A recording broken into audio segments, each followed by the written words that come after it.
रोहतक में एक साथ 29 कुत्तों की डेड बॉडी मिलने से बवाल हो गया। कुत्तों की लाश पर कीड़े पड़ चुके थे। पशु प्रेमियों ने हंगामा किया तो नसबंदी के बाद उनकी मौत कहा गया। सर्जरी में लापरवाही बरती गई। मामला बढ़ता देख पुलिस ने नसबंदी करने वाली संस्था नैन फाउंडेशन और नगर निगम के खिलाफ एफआईआर दर्ज कर ली। यह देखकर निगम कमिश्नर ने एसडीएम की अगुवाई में जांच कमेटी भी बना दी।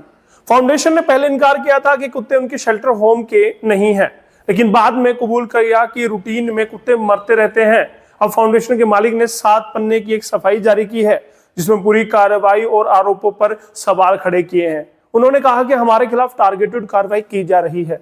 इसी बीच नैन फाउंडेशन का एक कर्मचारी भी सामने आया, जिसने दावा किया कि शेल्टर होम के कुत्तों को ढंग से खाना नहीं दिया जाता। चेकिंग हो तो कुत्तों को अंडे और सोयाबीन खिलाया जाता है, रूटीन में तो चावल दिए जाते हैं।